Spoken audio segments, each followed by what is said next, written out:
All right, today we're going to talk about dogs and their relationship to you and their kind of reaction to you in the party rental business. Now, I want to start this video out by letting you guys know that I am absolutely a dog lover. I own a dog. I've had dogs my entire life. I love dogs, but I understand their role. And that's the kind of point I want to get to is talking about the role of the dog in the family and how they're going to react to you, because when you're making deliveries into someone's home, you're going to have this interaction with dogs. And if you have an understanding of dogs, then that'll help you to kind of get to the better job. Now, I'm not professing that I'm kind of any kind of expert or anything like that. I just have lots of experience, both in life, both in the party rental business and with dealing with things. I've done this inside the party rental business and in my other careers, where I've had this interaction with animals, and I know, and it's, how they're going to act, and I've seen how they act. So with that, we're going to get into it. We're going to first start by talking about how dogs see us and see the world. Dogs have been around for a lot of years, and they've been a part of humans for a very long time because they were easy to domesticate. Dogs learned early on that if they hang out outside of where the humans were, they were able to gain some food, and being the animals that they are, being the social animals that they are, they understood that there was a relationship there, and there was roles that had to be assumed, and they quickly gained those roles. And those roles usually, fell into the part of protector or, something in that general mindset. So that's why dogs do what they do. They protect their family, they protect their property, they protect their little areas. It's hardwired into them. You're really not going to be able to do a whole lot about that, but you do need to understand where it comes from. So, this being said, when someone brings a dog into their home and they create this role, the dog looks outward, and that affects us. When you're bringing a unit into someone's home, you're coming into their territory, and the dog doesn't understand that you've been invited and you've been brought into this territory. So how you can mitigate some of the reactions of the dog, first and foremost, you need to announce that you're coming. Don't just show up. Don't just pop into somebody's backyard and assuming that there's not going to be a dog there. Because if you open up a fence, or even if it's not a fence, there's some dogs that have the invisible fences, or just trained to stay in an area or whatever. So you can quickly become face to face with an angry dog, or a dog that's bent on protecting its territory or its family. And that can spell disaster for you.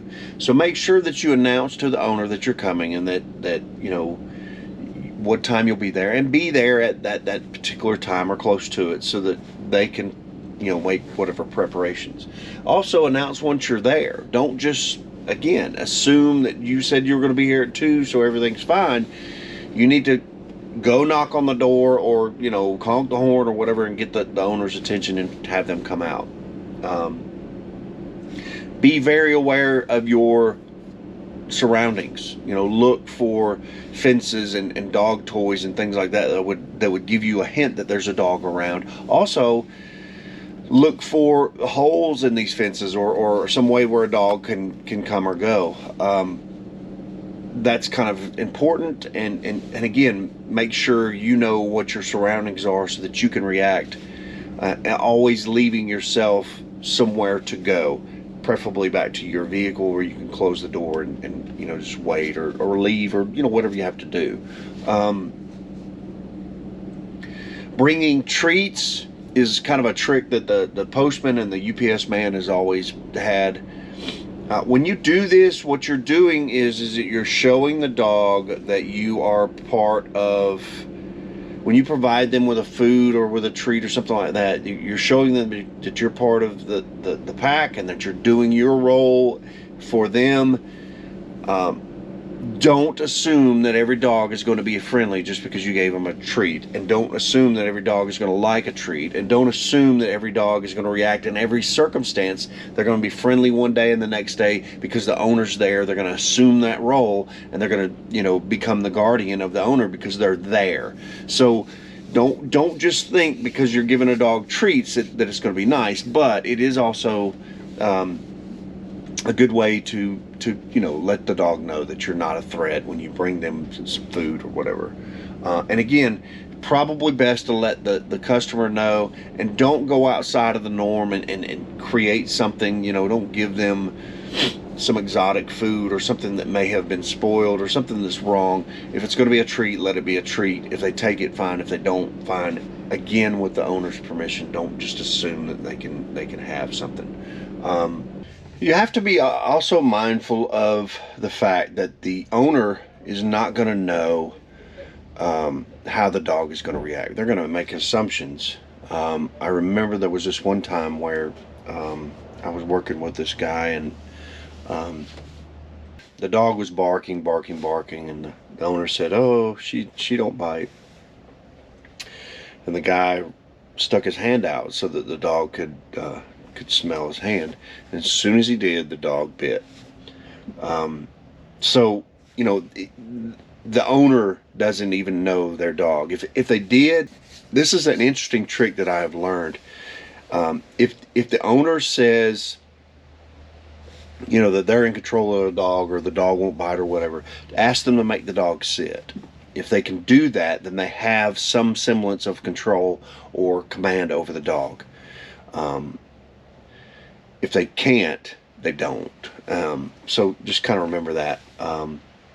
So when you're setting up the unit, remember that you're going to be in the dog's area. You're going to be in the family's area. So it's important. It's best to make sure that you are going to keep the dog just away. So ask the owner to put the dog up while you're setting up. That way you're not having to look over your shoulder or worry about what's going on the whole time. It's really important that you stay focused on what you're doing, and you don't have to kind of be concerned with something coming up on behind you or something like that. So have the owners put the dog up, and if that's not possible, then maybe put the unit in an area that is not in the dog's area. So if the dog's in the backyard, maybe you could put it on a side yard or the front yard or something like that. Those kind of things will help kind of keep it away. And also, in a situation where there's a birthday or party or something like that, you probably need to remind the owner that you may have strange kids over, or kids that the dog are not familiar with. Not strange kids, but kids that the dog aren't familiar with. So it may be in the best interest of both the kids and the dog that they be separated in a certain way. There's a few other things that we need to go over about the dog, and about how the dog is going to interact and the environment of the dog. Obviously, food is a big deal with dogs, so stay away from food bowls or something like that, because that's something that is kind of in their inner circle of protectiveness. So the closer you get to something that's really important to them, the more they're going to react. Don't assume that again, a dog that's pinned up, or a dog that's chained up, or a dog that's in a kennel or something like that is going to be something that's secure. Always, and that's not to say that you have to send a guard over there to watch the dog, but you do have to make sure that you're in a situation where you're mindful of your surroundings. Make sure you understand. And also that you're in a situation where you're not, doing something that may harm the dog. You're flipping, you know, a big piece of vinyl, or you got a hand trucks or something like that, and you may not see the dog. You're driving your vehicle in the backyard or whatever. Make sure that you're not in a situation where you're going to run over the dog or hit the dog, or do something that may harm the dog. Also, cords, be mindful of that. Dogs like to chew. If you put the cords in a situation where they can get to them easily, they may chew it up and be electrocuted.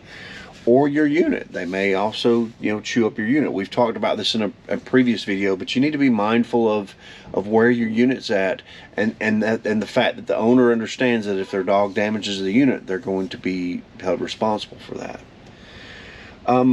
Dogs eat and they use the bathroom, and one of the leading causes of transmission of salmonella from humans, from animals, or from dogs to humans, is through fecal matter. So you need to be mindful of that.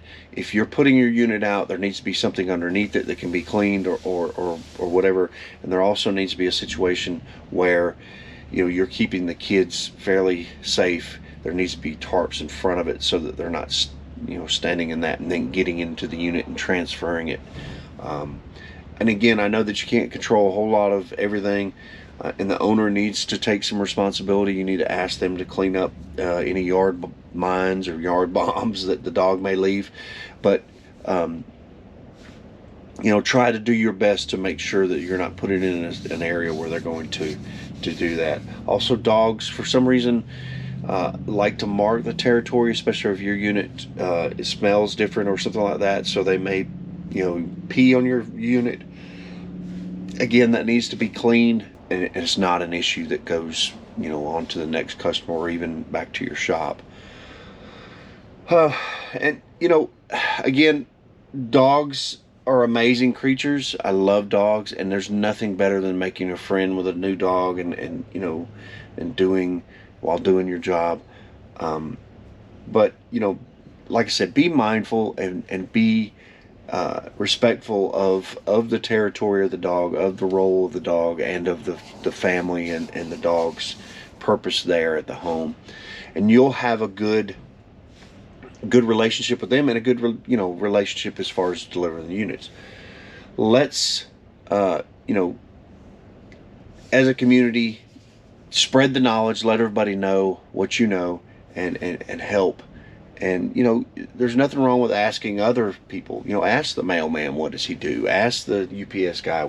These guys see probably 100 dogs a week or more. So ask them what they do and how they deal with it, and what's the best traits that they have. Knowledge is power, and you know, growing and making it better for everybody in the community and for the dogs is what we want.